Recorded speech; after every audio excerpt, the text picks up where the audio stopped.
Shalom saudara-saudari sekalian, mari kita mengawali renungan online hari ini dengan berdoa. Bapa yang di surga, kami bersyukur karena setiap hari Engkau memberi kami alasan untuk berterima kasih.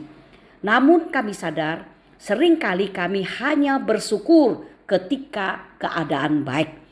Hari ini ajarlah kami memahami makna sejati dari ucapan syukur yang tidak bergantung pada situasi, melainkan berakar pada kasih dan kesetiaan-Mu. Demikianlah doa ini kami panjatkan dalam nama Tuhan Yesus. Amin. Saudara-saudari sekalian, dasar renungan online hari ini diambil dari 1 Tesalonika pasal 5 ayat 18 yang berbunyi demikian. Mengucap syukurlah dalam segala hal, sebab itulah yang dikehendaki Allah di dalam Kristus Yesus bagi kamu. Saudara-saudari yang dikasihi oleh Tuhan, ketika kita mendengar kata Thanksgiving, pikiran kita mungkin langsung tertuju pada perayaan besar di Amerika. Ada meja besar penuh makanan, keluarga berkumpul, doa bersama, dan hati yang bersyukur. Tapi tahukah kita bahwa ucapan syukur sejati bukan dimulai dari kelimpahan, melainkan dari pergumulan.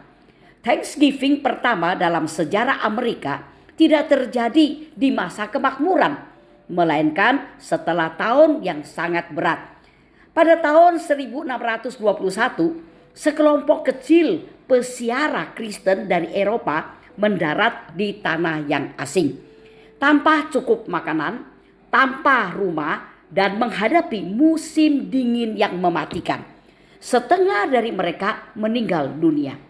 Namun di tengah kehilangan itu, mereka memilih untuk mengucap syukur kepada Tuhan karena mereka masih hidup dan karena Allah tetap setia. Inilah makna sejati ucapan syukur. Bukan perasaan bahagia yang muncul karena keadaan baik, tetapi keputusan iman karena melihat kasih Tuhan bahkan di tengah kesulitan. Saudara-saudara, Rasul Paulus menulis, mengucap syukurlah dalam segala hal. Perhatikan, bukan untuk segala hal, melainkan dalam segala hal. Ya, kita tidak harus bersyukur untuk penyakit, kehilangan, atau penderitaan. Tetapi kita bisa tetap bersyukur di dalamnya. Karena kita tahu Allah tetap bekerja dan tetap memegang kendali. Ucapan syukur sejati tidak lahir dari kelimpahan, tetapi dari pengenalan akan Allah. Orang yang mengenal Allah tahu bahwa kasih-Nya tidak berubah meski situasi berubah. Syukur adalah tanda orang yang percaya bahwa apapun yang Allah izinkan terjadi pasti ada maksudnya yang baik. Saudara-saudara, marilah kita berhenti sejenak dan melihat kembali tahun ini. Mungkin tidak semuanya berjalan seperti yang kita harapkan. Ada air mata, ada pergumulan, ada doa yang belum dijawab, dan di antara semua itu, bukankah Tuhan tetap menopang kita?